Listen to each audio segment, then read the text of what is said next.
Assalamu alaikum wa rahmatullah wa barakatuh. Paix sur ceux qui suivent la guidée. Paix et bénédiction sur le prophète sallallahu alayhi wa sallam, sur ses compagnons, ses amis, sa famille, ainsi que sur tous ceux qui le suivront de bonne foi jusqu'au jour du jugement. Bon, il y a un audio que je n'ai pas encore fait malgré les demandes, parce que, bon, pour éviter les polémiques. Mais, après avoir mis tout dans la balance, je me dis, bon, il y aura des gens choqués qui vont dire « crains Allah », etc. C'est inévitable, hein, c'est comme ça.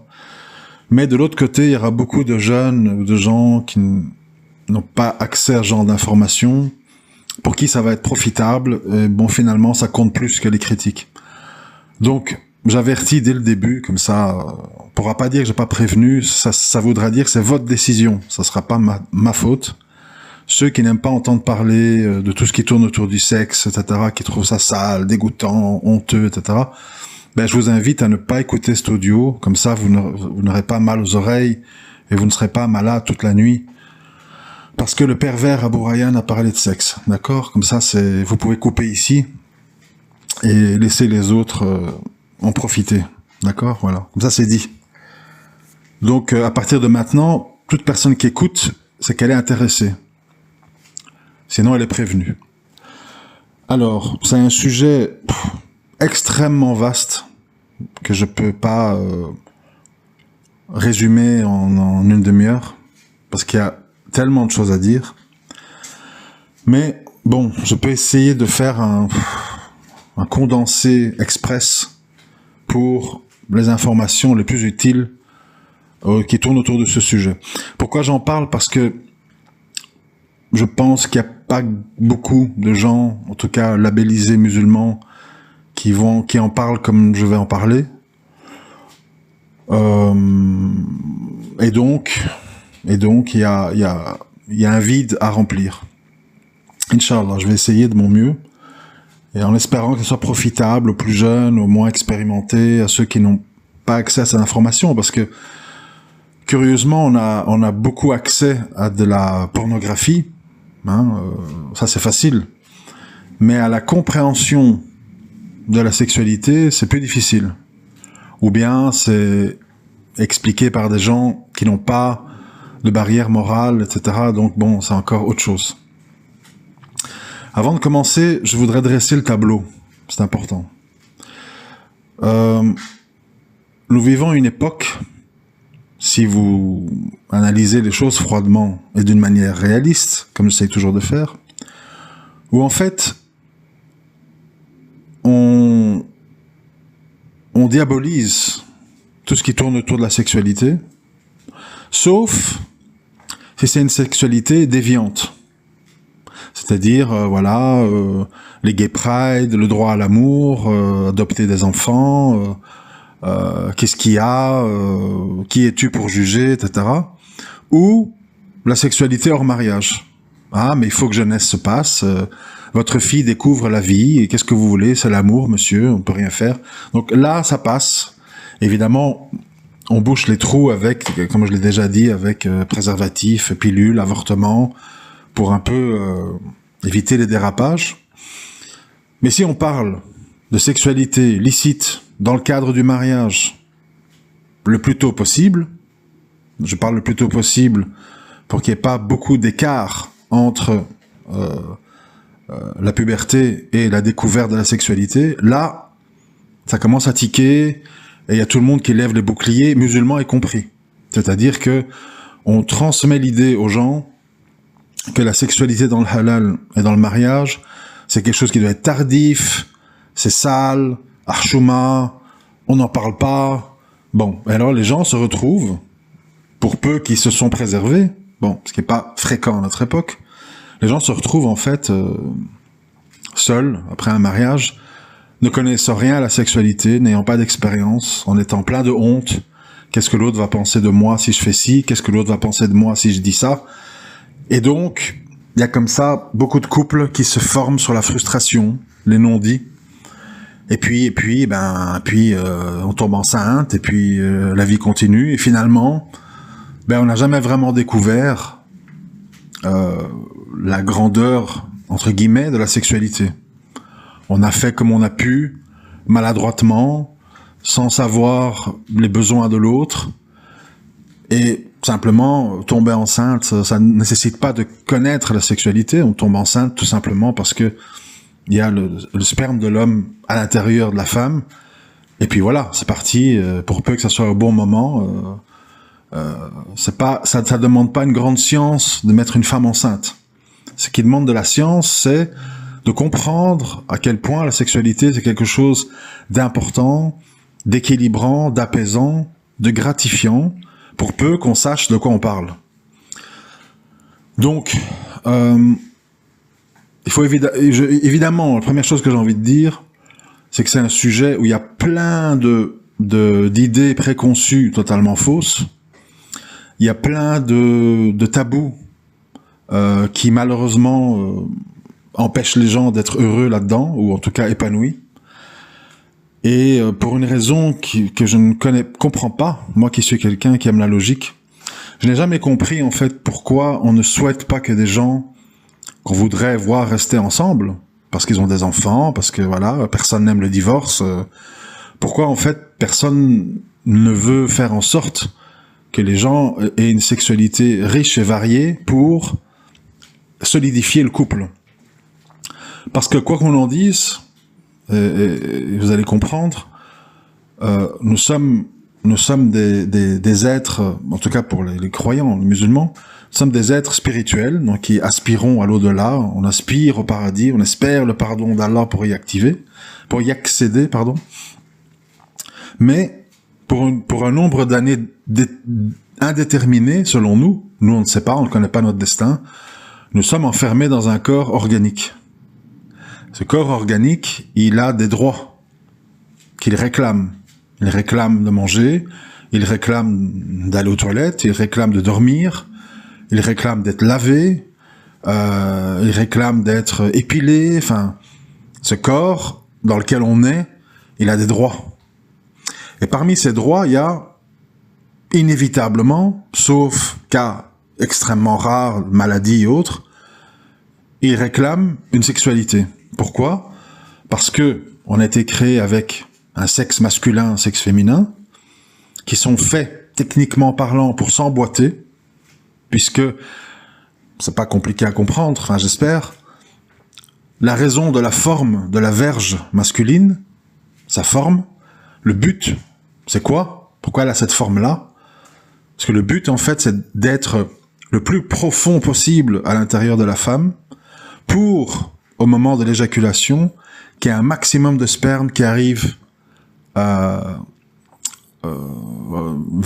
l'œuf, enfin, l'ovule, le verre, je sais plus comment on dit, et de donner la naissance à un enfant qui regroupera tout l'ADN des deux ancêtres des maris et de la femme. Donc en fait, je sais pas si vous mesurez, parce que faut essayer de s'imaginer quand même, hein. C'est quelque chose de grandiose en fait, et d'extraordinaire. C'est extraordinaire, c'est-à-dire au départ un petit œuf stérile, il y a rien dedans, etc. Et au départ de quelques gouttes de sperme, un être va se former pendant 9 mois, qui va regrouper tout le patrimoine génétique de ses parents, de ses grands-parents, de ses arrière-grands-parents. C'est quelque chose qui est, enfin, si on y réfléchit bien, qui est extraordinaire. Donc en fait, c'est un sujet important. C'est un sujet important. Et là où ça commence à être problématique, c'est, étant donné qu'on est des êtres humains, qu'on n'est pas des animaux. Les animaux, comment ça fonctionne ? Ben, si vous prenez les chiens, par exemple, le mâle, s'il sent dans comment on appelle, un papier ou un essuie, l'odeur le liquide qui s'écoule de la femelle en chaleur, ça déclenche en lui l'instinct de reproduction. Il est prêt à sauter sur tout ce qui bouge. D'ailleurs, les chevaux, quand on veut récolter leur sperme, pour envoyer le sperme à l'étranger, pour faire des mélanges, etc., qu'est-ce qu'on fait ? On fait respirer au cheval l'odeur de la femelle, en chaleur, et puis il peut monter même sur un cheval en bois, et le prendre comme objet de reproduction. Et alors, il n'y a plus qu'à récolter, mettre en frigo et envoyer, etc. Donc en fait, les animaux répondent à un instinct totalement basique qui est l'odeur, les phéromones, l'odeur de la femelle en chaleur. Et de là, en fait, il est prêt à sauter sur n'importe quoi et à éjaculer. Ça s'arrête là, en fait. Mais nous, on n'est pas seulement, on est un peu comme ça, mais pas seulement. Nous, en fait, il y a toute une série d'autres choses. C'est-à-dire que le sexe brutalement fait, sans préliminaire, sans tenir compte de toute une série de choses, c'est un peu une agression, en fait. C'est un viol, en fait. C'est-à-dire, bon, si un homme s'en fout totalement, bah, il prend une femme, il éjacule à l'intérieur, et elle tombe enceinte, et en fait, il n'y a rien eu entre eux. Il n'y a pas eu il n'y a pas nécessairement de relation amoureuse, tendresse, plaisir, il y a juste un acte mécanique. Et ça n'empêche pas d'avoir une descendance. Donc il y a des gens qui croient, comme la raison d'être du sexe, c'est exclusivement d'avoir des enfants, pas besoin de se préoccuper de plaisir, orgasme, zone érogène, c'est pour les pervers tout ça. Nous on n'est pas des pervers, on veut juste avoir des enfants, et le reste du temps, en fait, on fait du dhikr, on prie, on lit le Coran, et tout ça c'est très dégueulasse, non merci. Il y a des gens qui pensent ça vraiment, il faut le savoir. Bon, parce que c'est une construction depuis l'enfance, c'est comme avec l'histoire de la peur des chiens. Comme quand depuis tout petit vous entendez attention, attention, il va te mordre, attention, attention, attention, tu as un mécanisme cérébral qui se met en place que, pour toi, chien égale agression, égale sale, égale dangereux. Et c'est pour ça que 90% des gens en Afrique ou dans les pays du Maghreb, etc., ils ont peur des chiens, ils aiment pas les chiens. Parce que depuis toujours, ils entendent ça et ils ont subi une sorte de lavage de cerveau. Alors, je sais même pas par où commencer, parce que je ne lis pas un texte, donc je réfléchis à voix haute. Je vais m'attarder sur ce que je juge être le plus important. Bon.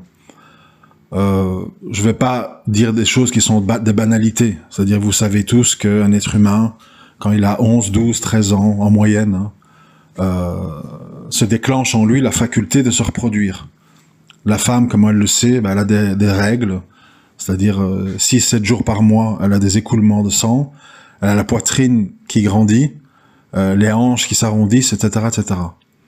Et l'homme, à un moment donné, lui qui était, quand vous voyez les petits garçons avant la puberté, ils sont dégoûtés par le sexe. À Berck, embrasser une fille, pour eux c'est un truc, il n'y a pas d'intérêt, quoi. Ils voient pas la plus-value là-dedans. Mais à un moment donné, en fait, un garçon, il voit qu'il a des réactions physiques à certains stimuli, et que s'ensuit l'écoulement de sperme à cet âge-là. Et puis c'est parti. Comme ça procure un certain genre de plaisir, après on le recherche, etc. Et bon, puis voilà. Alors, je suis d'accord avec la thèse que c'est pas parce que on peut avoir des enfants, techniquement parlant, biologiquement parlant, à 11, 12, 13 ans, que, surtout en Occident, on est prêt mentalement à gérer un homme, gérer une femme, gérer un enfant, etc., dans des milieux extrêmement ruraux, extrêmement où on est très mature, très jeune, parce que les parents vous donnent des responsabilités dès l'âge de 6, 7, 8 ans, c'est autre chose. Mais en tout cas, dans le monde moderne d'aujourd'hui, dans les grandes villes où tout le monde va à l'école, etc., la plupart des jeunes sont dans les jeux vidéo, dans les blagues, dans le football. Bon, ils sont pas du tout préparés ni à avoir un métier, ni à prendre une femme en charge, ni à gérer un enfant. Ils sont eux-mêmes encore des enfants. Donc ça, c'est encore un autre sujet. Alors, au-delà de ça, dont moi j'ai déjà parlé, dont je vais pas répéter, c'est des choses que j'évoque souvent dans les audios. Là où je voudrais m'arrêter le plus, parce que c'est ça le truc qu'on n'explique pas aux gens, c'est le sujet de la femme et la sexualité. C'est très important parce que non seulement les hommes ne connaissent pas ça, en général. Mais même les femmes ne se connaissent pas, parce qu'elles n'ont pas eu l'occasion de se connaître. Il y a beaucoup de femmes qui viennent de milieux où on ne tient pas compte de tout ça, qui ne savent par exemple pas ce que veut dire avoir un orgasme. Ils ne savent pas c'est quoi. Pour eux, obéir au mari, lui donner ses droits, c'est ça en fait le sexe. Bon voilà, ça fait un peu mal, bon c'est bien, mais en même temps c'est pas extraordinaire. Donc en fait c'est des femmes qui n'aiment pas beaucoup le sexe parce qu'elles savent pas c'est quoi le sexe. Elles n'ont pas connu de quoi on parle véritablement. Ça c'est un premier point. Le deuxième point, il y a une sorte de mythe qui circule, qui est que les femmes, bon en fait c'est pas trop leur truc. C'est les hommes qui ont des besoins, qui doivent se protéger de zina, etc., etc. Et que donc, en fait, c'est un truc qui tourne autour des besoins de l'homme. Et que la femme n'est qu'une sorte d'outil pour soulager l'homme, mais que elle, bon, en dehors d'avoir des enfants, c'est pas plus intéressant que ça. Alors, pourquoi les gens y pensent ça? Il y a une raison.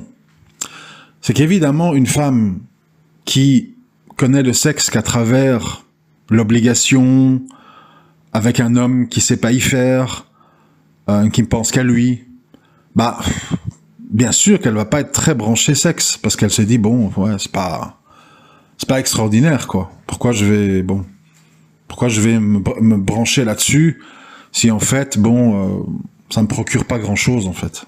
C'est normal. C'est logique. L'humain fonctionne par stimuli.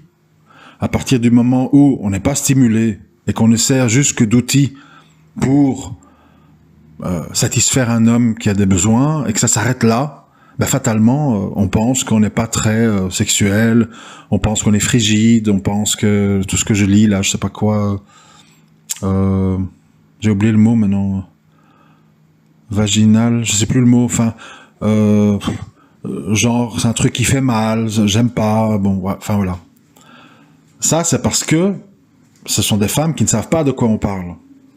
Et le jour où elles tombent sur quelqu'un qui connaît et qui est altruiste dans le sexe, elles vont se dire « Ah, c'est ça le sexe. Ah, ça c'est autre chose, je savais pas. » Et là, elles vont se transformer.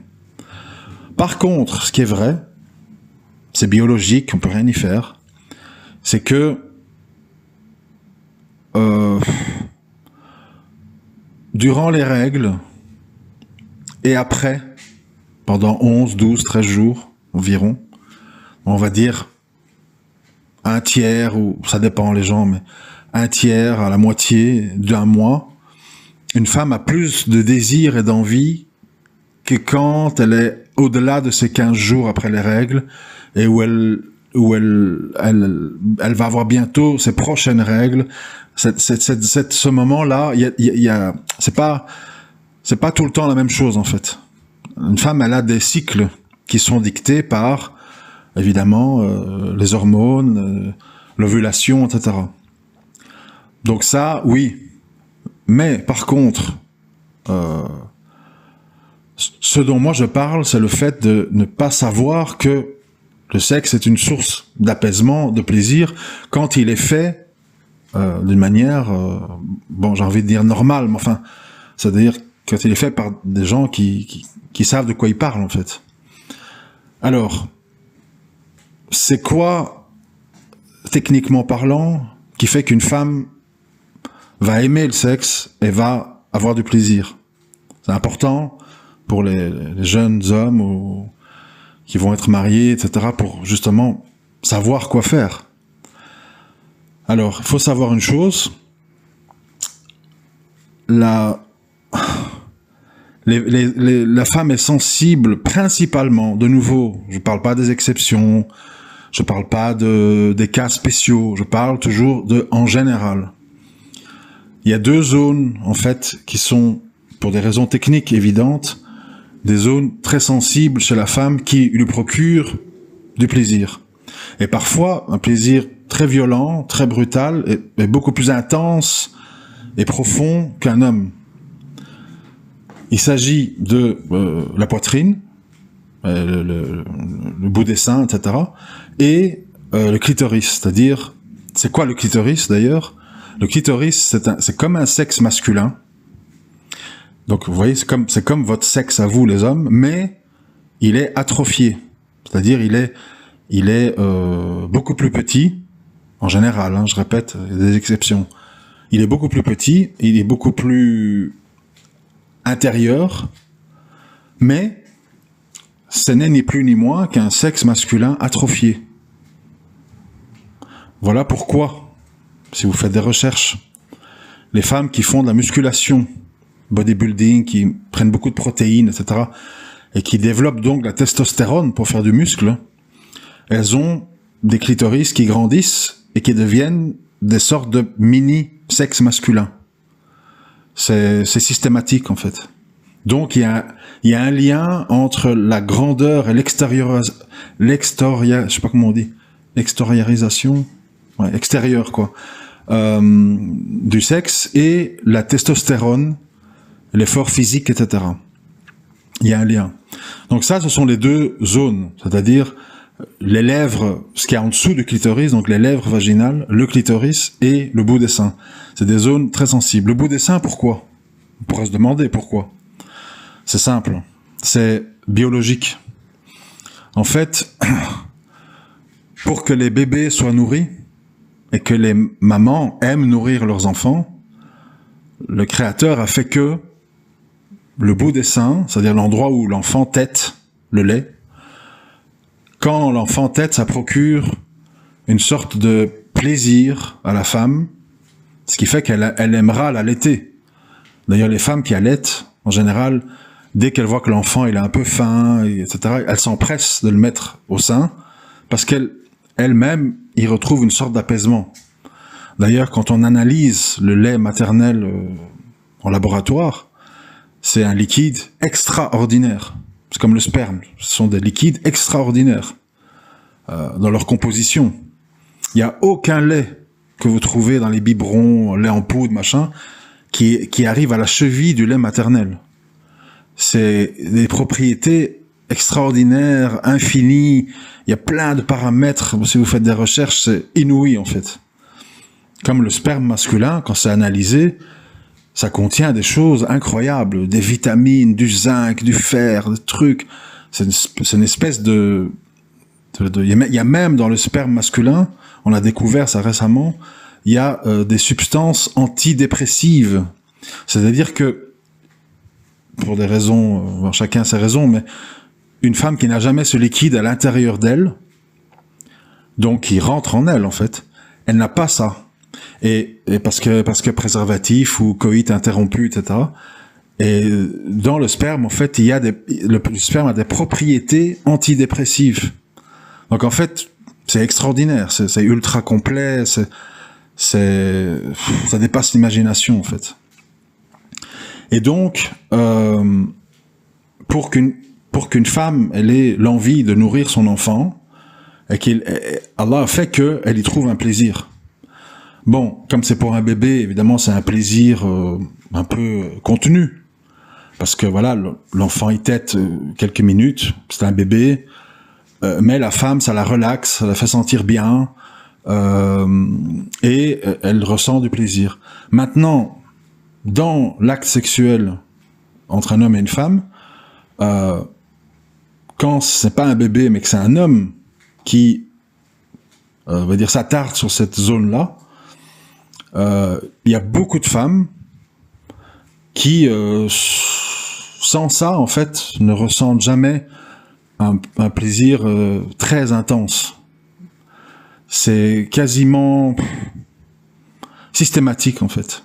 C'est très rare, ça existe, hein, mais c'est très rare qu'une femme soit insensible de la poitrine. Alors, le problème, c'est quand il y a des gens qui pensent qu'en fait les seins c'est pour les bébés et qu'en fait on n'y touche pas et qu'on se braque sur des questions très masculines, le sexe, la pénétration, la grandeur du sexe, les performances athlétiques, etc. Ça c'est une vision masculine du sexe. La vision, la perception féminine du sexe, elle est beaucoup plus complexe, beaucoup plus variée que la perception que l'homme a. L'homme en fait c'est quoi ? parce qu'il a embrassé sa femme ou parce qu'il a senti son parfum, il a une réaction physique, érection. Et l'homme, en fait, s'il se laisse complètement aller et qu'il ne se freine pas un peu, il veut en fait, il veut aller au but final en fait, qui est l'éjaculation le plus vite possible pour se soulager.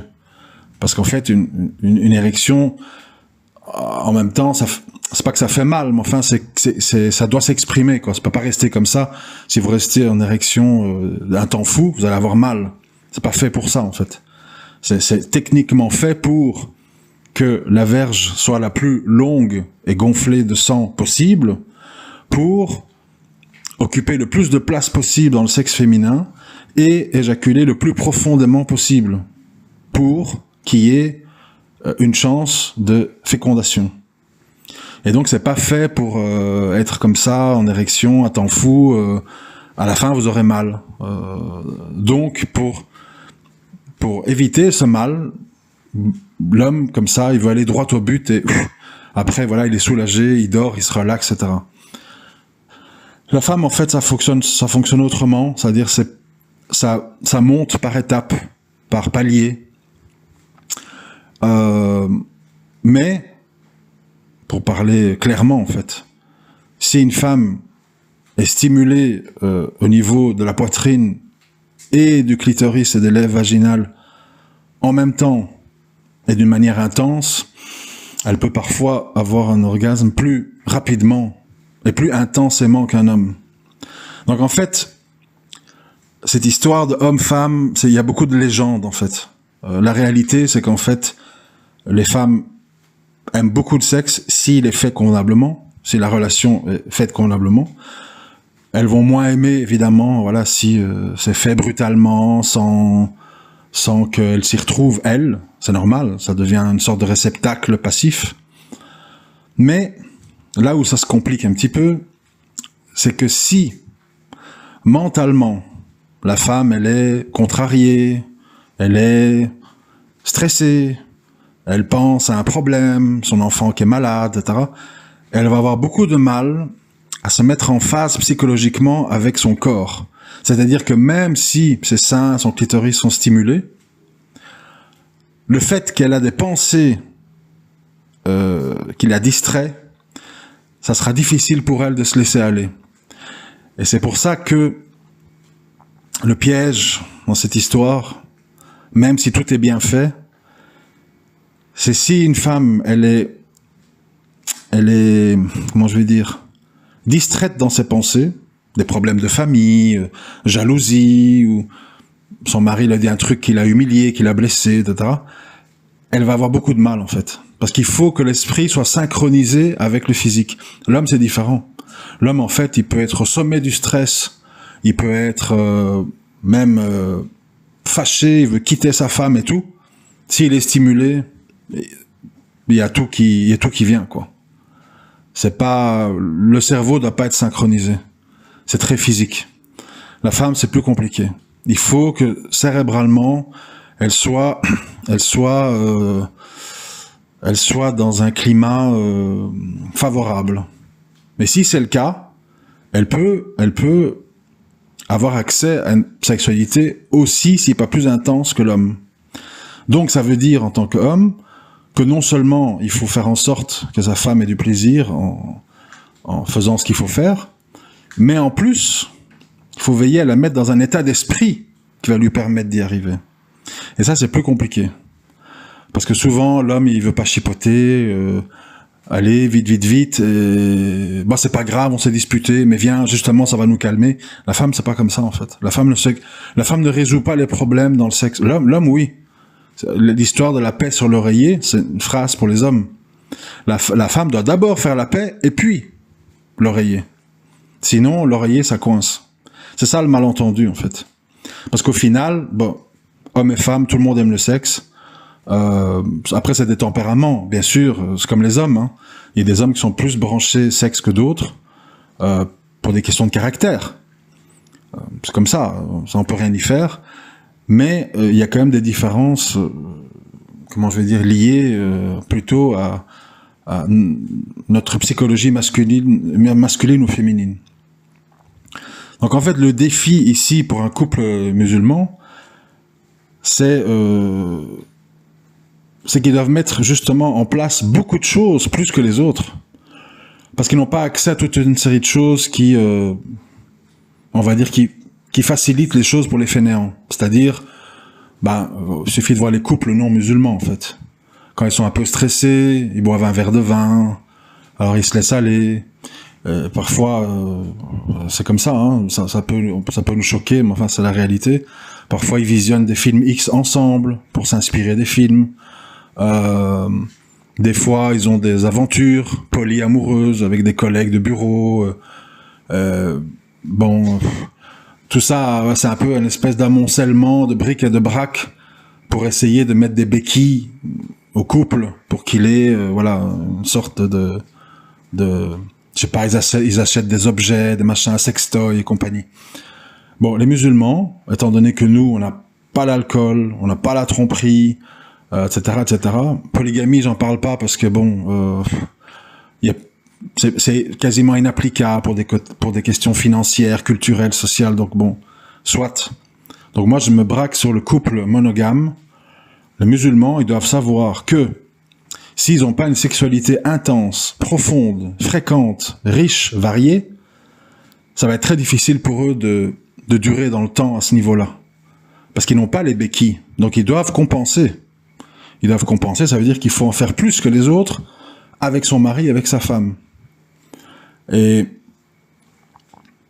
il faut s'enlever de la tête, c'est très important, il faut s'enlever de la tête, je sais pas comment expliquer, vous devez tous imaginer, autant que vous êtes, homme ou femme, que vous êtes le fruit, c'est vrai que c'est marrant de dire ça, mais enfin c'est la réalité, vous êtes le fruit d'une éjaculation dans un vagin, et vous êtes venu au monde en sortant d'un vagin, au milieu de sang, de trucs, c'est la réalité en fait.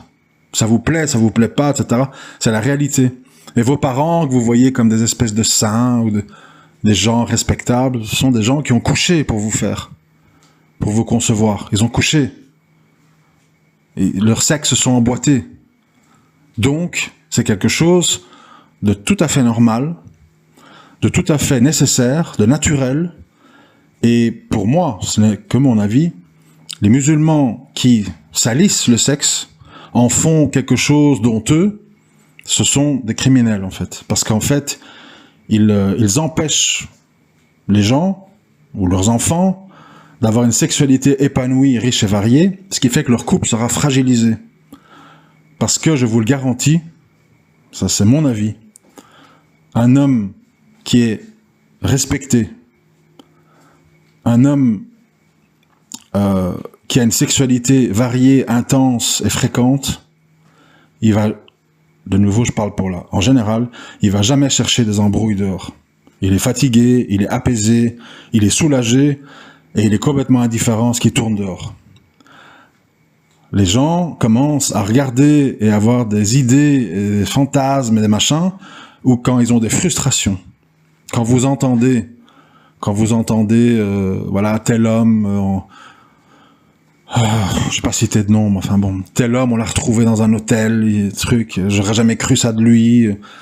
Telle femme, elle était sur Tinder, elle était avec un inconnu, dans une voiture. Quand vous entendez ça, c'est quoi? C'est que ce sont des gens qui, avec leur femme ou leur mari, n'ont pas eu accès à une sexualité épanouissante, sans tabou et variée.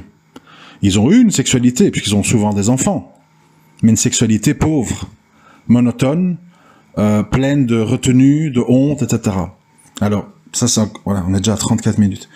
Vous voyez, je suis même pas au début, à l'introduction du sujet. Mais bon, je vais encore parler de 2-3 trucs, et puis on va en rester là.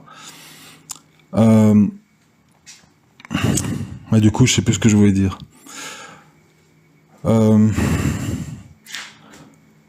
Le grand problème qu'on a ici, parce que tout ce que j'ai dit, c'est un peu technique pour le moment. Les zones érogènes, machin, faire ci, faire ça.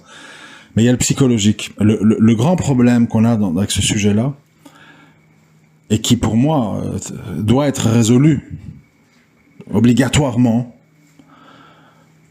c'est qu'il y a encore trop de femmes, pour des raisons diverses et variées, qui pensent que si elles se lâchent et si elles se laissent aller, c'est-à-dire qu'elles vivent une sexualité sans retenue avec leur mari, elles pensent souvent, je vais avoir l'air de quoi?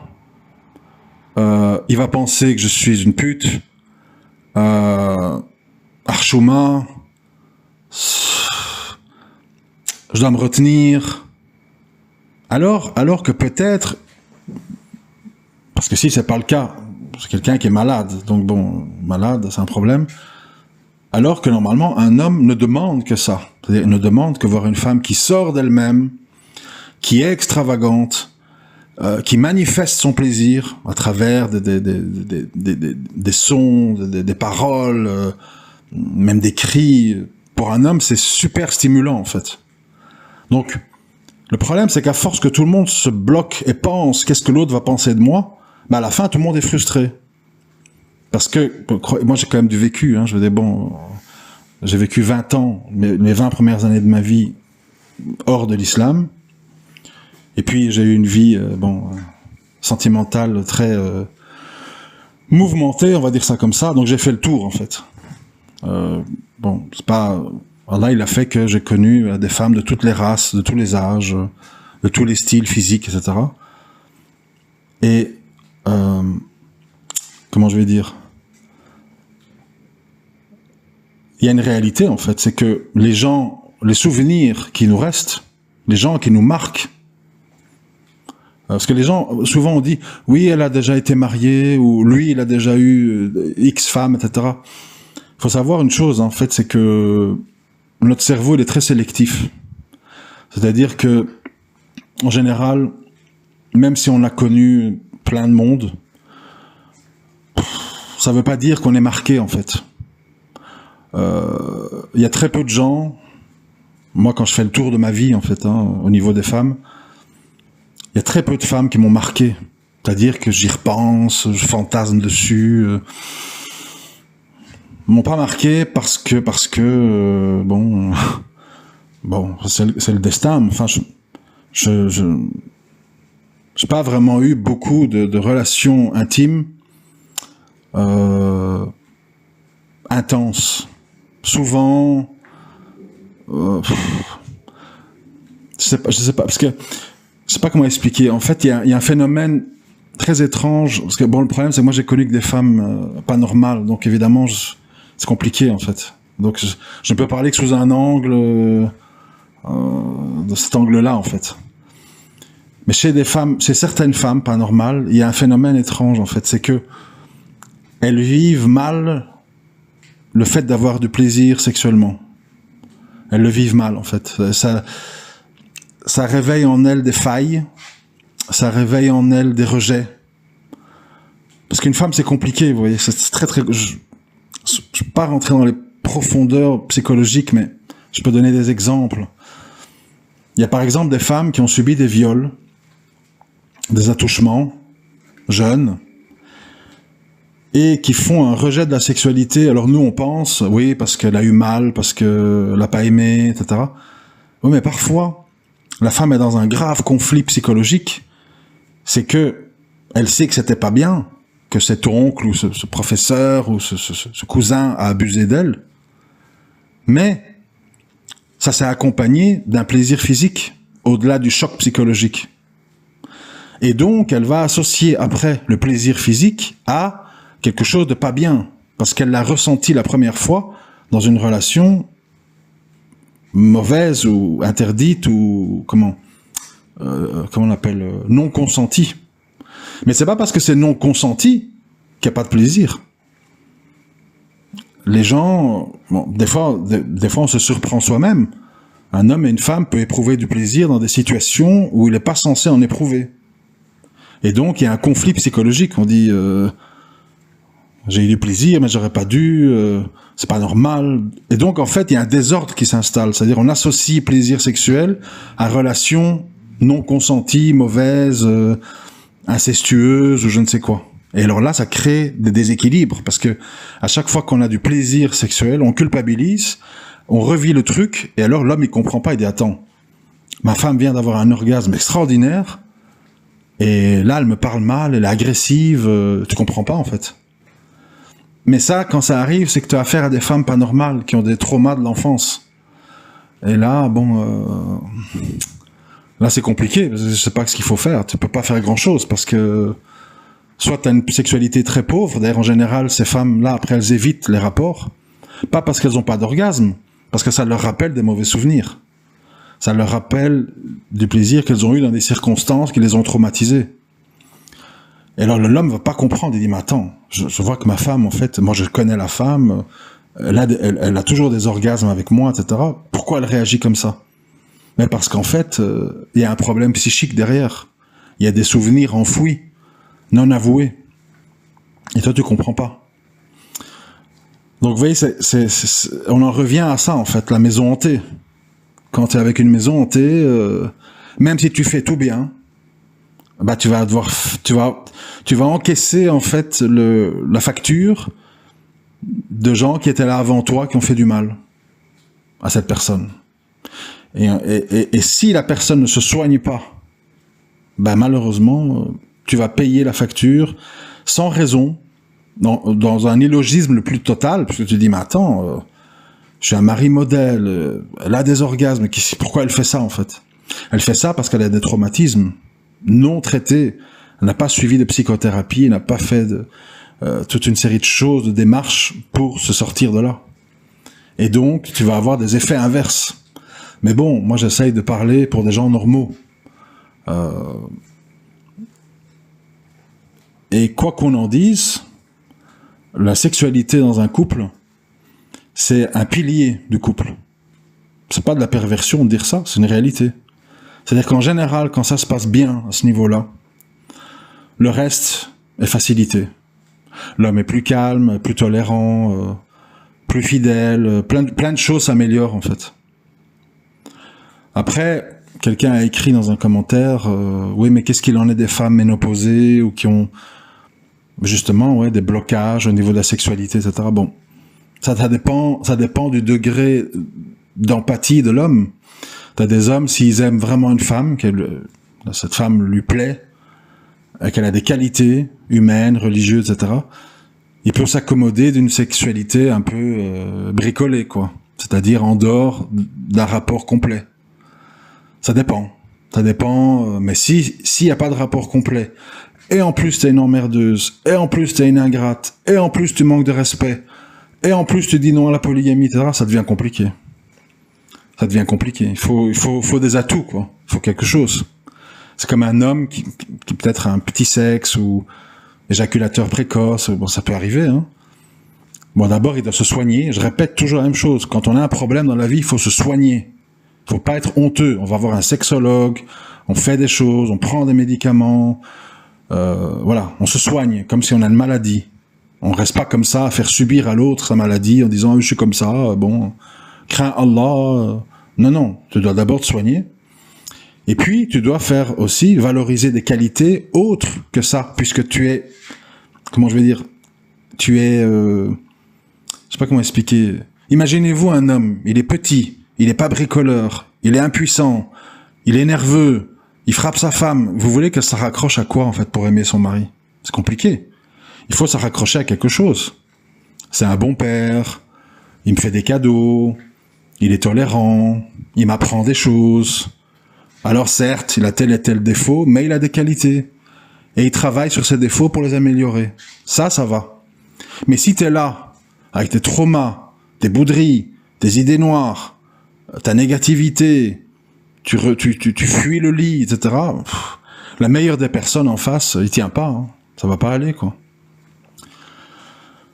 Bon, voilà, 44 minutes. Vous savez, c'est des sujets hyper longs. J'ai plus ou moins dit le plus important. Après, il y a plein de détails. Si on veut rentrer dans les détails, il y a plein de choses à dire. Mais enfin, je voulais quand même faire cet audio pour au moins jeter les bases de choses dont on ne parle pas assez, pour que les plus jeunes d'entre vous, ils aient quand même quelque chose sur lequel se reposer pour comprendre. Mais le point sur lequel j'insiste, vraiment j'insiste, pour les sœurs, vous ne devez absolument pas écouter les hommes, les prédicateurs, les savants, n'importe qui veut vous faire croire que la sexualité, c'est sale, ça ne sert qu'à avoir des enfants, et qu'avoir un orgasme, c'est limite de la perversion. Les gens qui disent ça, ce sont des criminels. Parce qu'ils tuent votre couple. Ils sont les fossoyeurs de votre couple. Les musulmans, nous, on a plein d'obligations. On a plein d'obligations. C'est parfois astreignant. Après un rapport, avant de prier, il faut prendre sa douche. Des fois, il fait froid en hiver, machin. On a plein de choses, en fait, que les autres n'ont pas. J'en ai parlé déjà, hein, alcool, tromperie, porno, machin. Si, en plus, on est coincé là-dedans, et on refuse le plaisir, et on en a honte, et on se dit, Archouma, qu'est-ce qu'il va penser de moi? Je vais avoir l'air d'une fille légère, machin. Là, c'est vraiment foutu, en fait. Donc, surtout les musulmans, on doit en faire plus, en fait. On doit en faire plus.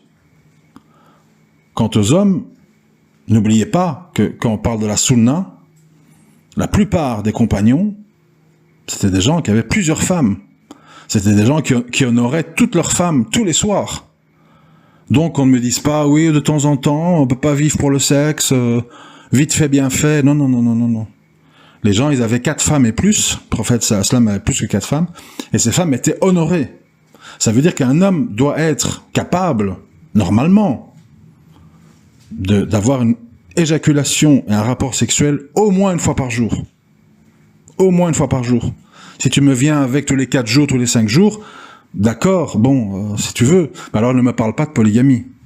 Parce que ça veut dire que quand tu vas chez les jours de tes autres femmes, tu vas pas leur donner leurs droits parce que tu veux du sexe qu'un jour sur 4. Ça tient pas debout, en fait. Ça tient pas debout. Donc, voilà, à un moment donné, on prend tout, on prend rien. C'est trop facile de dire oui, truc, la barbe, le voile, machin. Et alors, les autres choses, on fait semblant qu'il n'y a pas, en fait. On fait semblant que tous les musulmans de l'époque, c'était des moines, fuyaient le sexe, berk. C'est faux, c'est des mensonges. C'est un crime de dire ça, de faire croire ça aux gens. C'est criminel. Je m'arrête ici. S'il y a peut-être des précisions dans les commentaires, j'essaierai de répondre. Je reviendrai peut-être sur cette question dans un autre audio. Pour le moment, c'est ce qui me vient à l'esprit. Mais bon, c'est très incomplet, parce que bon, je peux pas parler 3 heures non plus. Assalamu alaikum wa rahmatullahi wa barakatuh.